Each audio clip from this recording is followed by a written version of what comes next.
বৌদি, আমার না 2000 টাকা দরকার। দাদাকে বললাম, ও বলল ওর কাছে নাকি এখন টাকা হবে না। তুমি একটু দাও না। শ্রেয়া, ওই দেখো ওখানে আমার ব্যাগটা রাখা আছে, নিয়ে এসো। তুই ওকে টাকা দিলি কেন? কে ও? মা, ও তো আমার ননদ। এই নাও বৌদি। নমস্কার আন্টি। এই নাও, সাবধানে যেও। থ্যাংক ইউ বৌদি। আসার সময় কি তোমাদের জন্য কিছু নিয়ে আসবো?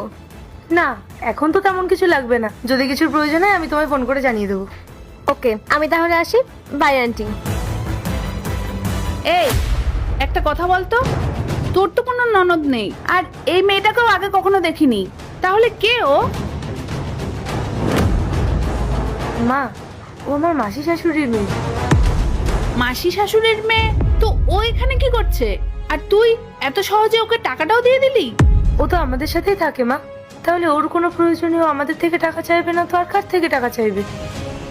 তার মানে ও সব খরচ তোরা বহন করিস?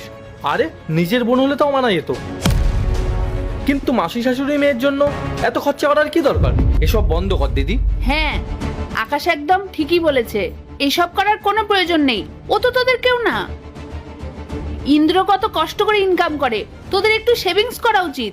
তোদের ভবিষ্যতের কথাও তো ভাবতে হবে। সামনে তো তোদের পরিবার বড় হবে, সন্তান আসবে, তখন তার পড়াশোনার খরচ, বিয়ে, আরো কত কি খরচ আছে। আর তুই এখন এমন ভাবে টাকা পয়সা অপচয় করছিস যেন ও তোর বাড়ির কেউ একজন।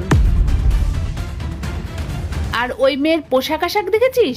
বই আর ব্যাগ নিয়ে এমন ভাবে যাচ্ছে যেন কোনো বড় অফিসার হবে। আর আমি শুধু এটাই বুঝতে পারছি না, তোদের টাকার এত ফুটানি দেখানোর কি আছে? হ্যাঁ, মা তো ঠিকই বলেছে। আজ না হয় টাকা যাচ্ছে, আর কাল যদি সম্পত্তির ভাগ চায় তখন কি করবি তুই? ভাই, মা, তোমরা কেন বুঝতে চাইছো না? ও ইন্দ্র নিজের বোনের মতনই। আসলে ইন্দ্র তো নিজের কোনো বোন নেই, তাই ওকেও নিজের বোনের মতো দেখে।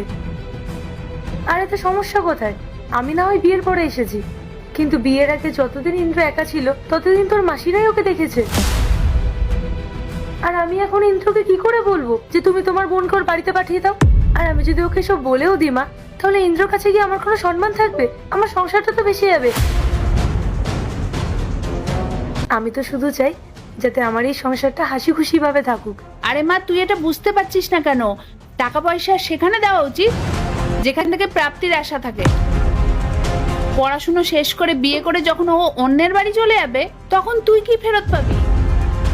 শোন মা, আমি তোর ভালোর জন্যই বলছি, তুই এরকম ভুল করিস না। তুই এই বাড়ির বড় বউ, সংসারের সব দায়িত্ব তো তোর।